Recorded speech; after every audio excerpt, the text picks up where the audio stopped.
All right, hello everybody. Welcome back to another video. Real Madrid lost versus Valencia 2-1. My predicted score was 3-2. I knew we were going to lose. I knew we were going to lose. It was just inevitable.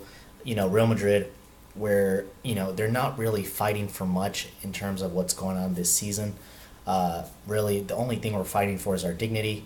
Valencia have a top four place to fight for. They're going to do everything in their power to get that top four place, and obviously they showed that today. Today was just a great example of what motivation can do, and Valencia very much showed that. In the way they did go about the game. What I would say about Valencia, however, is they did park the bus. I'm not gonna be afraid to admit that. However, um, hey, you got to do what it takes to win, and they got all 3 points, and that's what counts. Um, Maybe some things that I took away from today's game is that Marcelo, he gets caught out a lot, quite a bit.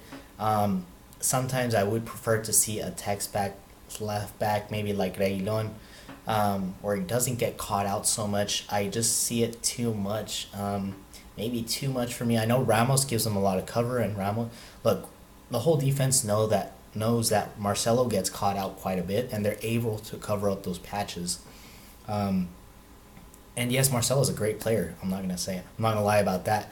But I do see him time and time again getting caught out, and I just wonder sometimes if that's more harm than good, especially in these kinds of games, where we need more defensive stability.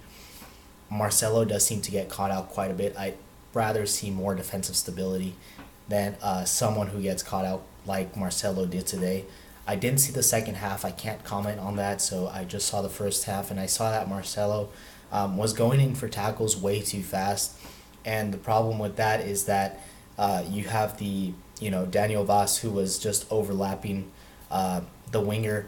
The winger was just passing. I think it was Marcos Soler. Marcos Soler was just passing it to Daniel Vaz in the open space. Ramos had to cover all the time, and I thought that was just kind of annoying. Um, like I said, these are the kinds of games where maybe I wouldn't like to see Marcelo as much.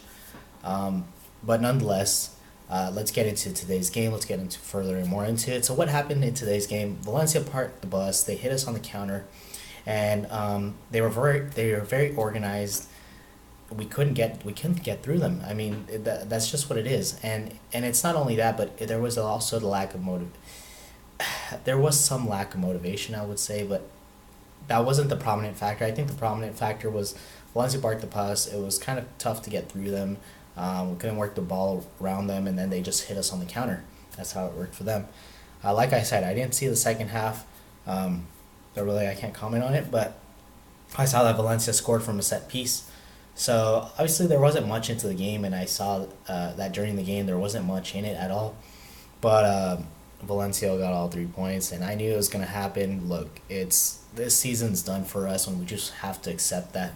I'm not surprised. Am I happy? I'm not really that happy, but I'm not really that sad either, because I know that we have really nothing to win this season. It's not something where I'm crying my eyes out. It's more like, okay, this happened. Okay, yeah, I knew it was gonna happen. We just have to move on. That's it. And Valencia were fighting for that top four spot. It was inevitable they were gonna get it. So, 2-1 for Valencia is the score line. Um, what else did I see? I saw Odriozola play a good game. I thought he played really good on that right hand side. Casemiro, I thought he played pretty good. Navas, I saw pretty good things from Navas. You could say that first goal there, he could have been better positioned, but I think he was pretty good actually. Um, Other than that, you have midfielders Modric and Cruz, who I thought played pretty good also. Like I said, I didn't watch the whole game, so I can't really give my full game perspective.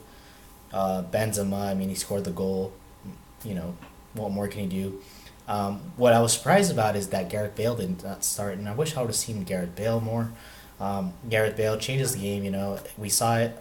Was it last year, a couple years ago, where he scored the header, and it actually got us the 2-1. We were at 2-1, and I think we drew the game 2-2, but Gareth Bale did score the header to make it 2-1. So Gareth Bale can impact these kinds of games, and I just wish we would have seen him start today. I don't know why he didn't start. I don't know why Zidane went with Lucas Vazquez. I think it's just to have more stability at the back since Lucas Vasquez does offer more defensively. But I think with Gareth Bale, it would have been a better option, especially considering his form. He was very good. I thought he was very good last game. I know I gave him a 4, but I actually, in hindsight, I have to realize that he didn't get a 4. I would say he got a 6. He did pretty good last game. He contributed to a couple goals. So, really, I think Bale should have started. I think that would have changed the game tremendously. I know he's a kind of moments player, but just a goal, just an assist from him would have sufficed, really. So that's all I have for you guys today. Really, I can't say much of the game since I only watched the first half. But anywho, I'll be posting more videos in the upcoming days. I'll be addressing all the transfer rumors. There's been a whole bunch, and I wasn't able to address them. I didn't want to address them since a lot of them is just junk. But I will be addressing that in the coming days. So thanks for watching, and have a good day.